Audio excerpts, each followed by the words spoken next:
while, for about 3 months there with their exhibiting program. We've had it at the Maritime Museum in Southport.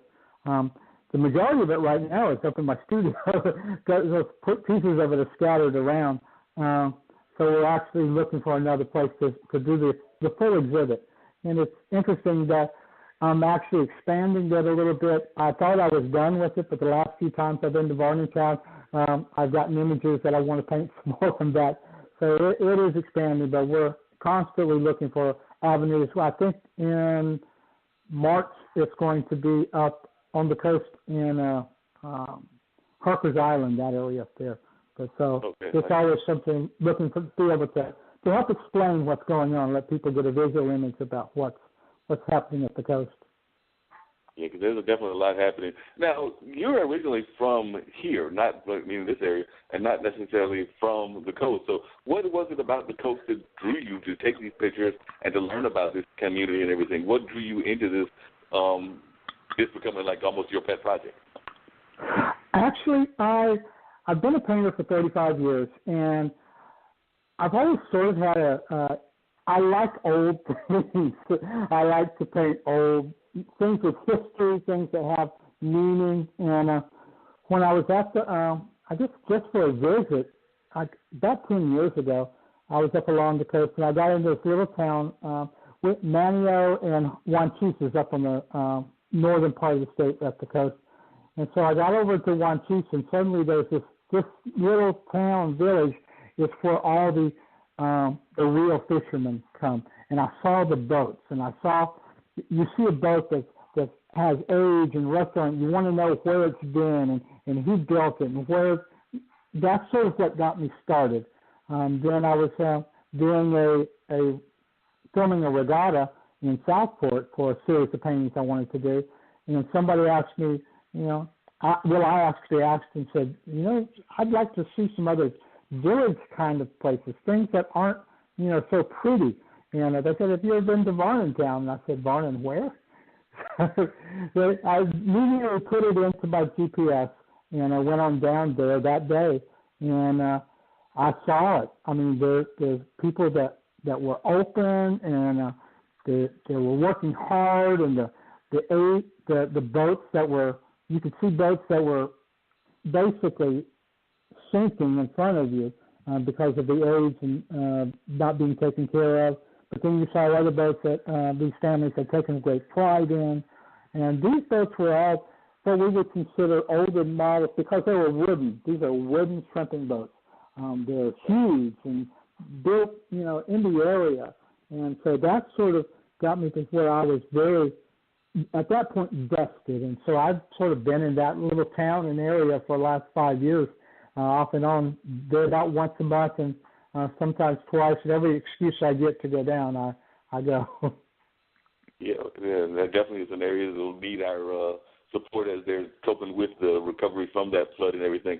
Now, one of the stereotypes about people in boating, and this come back to the conversation we were having earlier with Margot, is that they seem to have, like, in my opinion, I think about like the attitude of the pirates and even some of the sailors, they seem to have a wellness attitude even before wellness was popular. Because when you think about the image of the pirate and the image of people in general in the boat industry, they seem to be more concerned about what they were doing for their industry than about whether they were a certain weight or whether they were grumpy or whatever. They just seem to be more concerned about trying to make the industry work versus whatever that public image and the imagery kind of stuff that we in modern society gets caught up in. Is that a correct perception, or am I reading too much into it? No, I actually think you're right. I mean, they're worried about putting food on the table. They're worried about if they're going to pay for the diesel fuel, and they're worried about all those things. So they're not necessarily worried about themselves as much. And I tell you, the areas of the coast have, I believe it's like the area around north of Morehead City, that down east area, and up to the coast have some of the largest group. There's actually a study going on, but they have a large group of people that have pancreatic cancer. And that single section of the state has the largest per capita people that have I think it's actually colon cancer that have that colon cancer in that area, and so they're trying to do studies as to why. But I think you're right. I think that they just sort of wrap themselves up in living from day to day, and they're hard on themselves. I mean, let's face it. I know a bunch of them that they're drinkers. They overindulge because they're living for the moment. They're not worried about, we have this idea of, we see somebody smoking now, and it's like we don't want to, we have this perception that they're not taking care of themselves or whatever. But this is sort of the idea that these people are like that. They're living for this moment now. They're living to put bread on their table now, and so they're not necessarily thinking about taking care of themselves. Wow. So, yeah, because I imagine, Mark, if you're still there, I imagine there's probably people, because I know that there's coastal areas like around Maine and around New York, so there are probably people in the industry up there as well that just seem to be more worried, like I said, about trying to make a day-to-day living. Are you asking me that? Yes. Oh, I'm sorry. I missed the first you were asking me. No, I was just saying because I know New York also has like some coastal areas as well as does Maine and New Jersey and places like that. So I imagine that you probably run across people that also have this more attitude about trying to work in the survival mode because they're trying to make a living in the coastal world. And I know that New York is hustle and bustle, but y'all are not that far from coastal places. Yes. Yeah, I mean, I grew up on the North Fork of Long Island, which is like a huge fishing town, and there was a lot of, like, lobstermen, fishermen. I mean, that was a big industry out there for that. So I grew up in that type of environment, actually. So that's the kind of environment that you grew up in. You grew up in that environment and everything, so you can definitely relate to that. A lot of fishermen and a lot of, in the whole in coastal industries and that type of thing. Yeah, cool. Dean, let's bring and don't go anywhere, Tony. Still might want to add some more you into the conversation, but do we still have my man, Mr. Messier, there as well? Yeah, we do. Give me 1 second, all right? Bass players, no best problem. thing you can do for your overall sound. You've got to see this. New Bass Tone Incorporated makes Nightwalker bass guitar tube preamps. This preamp will give your sound such a boost, it's just incredible. Try it today. Try it today now. A great sounding bass guitar will make for a great sounding band. Make your band sound at its best. Best thing you can do for your bass guitar sound. NewBassTone.com. NewBassTone.com. And we are back, all right? So now we're bringing in Mr. Messier. Mr. Messier, welcome to Straight Talk with Dean and Mark. You are on the line, sir. Well, it's great to be here tonight, everybody. I'm here. Can you hear me, guys? Yeah, we can hear you loud and clear. Definitely appreciate you being on the show. Mr. Messier, you've been involved in a couple of things. You've been involved in acting. You actually tell me that you had a acting class that did not quite take off and everything, but then you've also been a writer as well as being involved in being a fan of a certain sport. So I just wanted you to tell a little bit of folks about yourself. For one thing, part of the reason I reached out to you is you're in one of the states that we haven't got to yet. I believe that you're in that little small state. I'm in Rhode Island, the state of Rhode Island. Yeah, here I am. And right now I'm in Warwick, Rhode Island.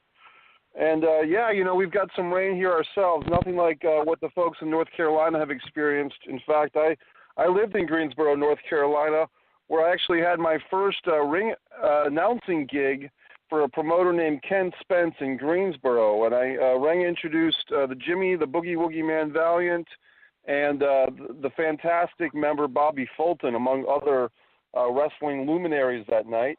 I have done a lot of stuff in pro wrestling, to a small level, not to the big time. The biggest thing I had as far as the WWE goes is I had a job interview for the creative writing team back in 2007.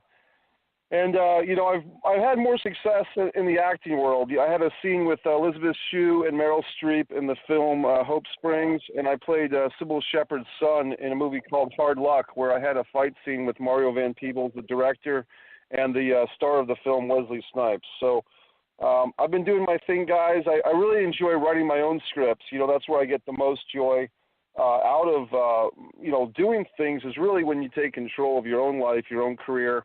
Probably the most interesting thing or the most recognized was Lionsgate picked up a script that I co-wrote with Two Cousins Productions and Woodhaven Media titled The Manor, a.k.a. Anders Manor. That film was shot in November of 2016, and it's distributed through Lionsgate. You can find it on Netflix and stuff like that. It's floating around there. So I've been doing some stuff. Cool. Definitely been keeping busy and definitely encouraging other people to keep busy as well. Like I said, you teach other folks how to write and things of that nature. Now, one thing, I'm glad that you said the creative team because a lot of people, I remember when I was growing up, we were talking earlier about like my experience with track, but I also remember my granddad when he was living, he was a big wrestling fan, and I'm glad to see that lately wrestling has come out and admits that it is a creative enterprise because you got some wrestling fans who will swear up and down that all of that fighting is for real and that those people are actually knocking each other out and that it's all a real activity and they don't understand that it's a production. Well, and the ironic thing is that, the French philosopher Roland Barthes wrote an article about pro wrestling in an opinion piece, which is great. And Roland said that if an actual act of violence took place in a pro wrestling ring, the fans would protest it. And we've actually seen that illustrated for the last week. This young lady wrestler, Brie Bella, she's probably about 30 years old. Some people know her from the Bella twin show, the Total Bellas, but she unfortunately knocked out an opponent for real with a couple of kicks that were kind of poorly delivered. And that's been a little bit of a controversy for the last week because some fans are upset that this wrestler was, able to deliver this kick and kind of the match didn't end and they tried to continue the match and so on and so forth. So in the world of pro wrestling, there's always a controversy. Back, 20 years ago, the controversy was WCW versus WWE, two competing wrestling companies. These days, for the last month or so at least, the controversy seems to be between the wrestlers themselves and the fans are kind of having this social media split where a lot of fans are questioning if the wrestlers know what they're doing or if the wrestlers are afraid to call out other wrestlers on acts of stupidity with their wrestling based on financial motivations. And there's also political things going on with WWE especially. They're doing shows in Saudi Arabia that does not allow women wrestlers to compete at all, yet they're promoting a supposed women's evolution with women's wrestling, which seems hypocritical. If you're going to take your show to foreign countries and take millions and millions of dollars from the Saudi Arabian prince with the asterisk that women wrestlers can't compete, how can you go back home to the United States and proclaim yourself a women's evolution movement pro wrestling company? It seems to be hypocritical, which I've been calling out the WWE since March of 2018, and other people have kind of jumped on my bandwagon when it comes to that. So there's always something to talk about when it comes to pro wrestling. Yeah, there's always something going on in pro wrestling. I know a lot of people also try to make the parallels between whether wrestling is real or not, and also making comparisons between wrestling and boxing and wrestling and the extreme sports. And I can't even think of the name of it, but the ones where they get the kick. Mixed martial arts. Mixed martial arts, right. Yeah, well, I'll tell you what, guys. I went to a mixed martial arts fight 2 weeks ago. I sat in the press section, and it was real. I saw a group called Lions Fight at Mohegan Sun, and they were really nice to me. They got me a press pass because I did some coverage for them. And, Lions Fight was like what they call Muay Thai. It was kind of like UFC, except it was in a ring, and they really didn't do ground and pound. It was kind of like a thing where they could throw kicks and punches, but then if they got to the ground, they stood them up. So the action was a lot faster than even UFC. So this Lionsgate is something to look for. As far as boxing goes, I'll tell you what, that same night, I guess it was 2 weeks ago, Mohegan Sun had the Canelo Alvarez 2 fight on the big screen. I got over there to watch it, and guys, I had a great time.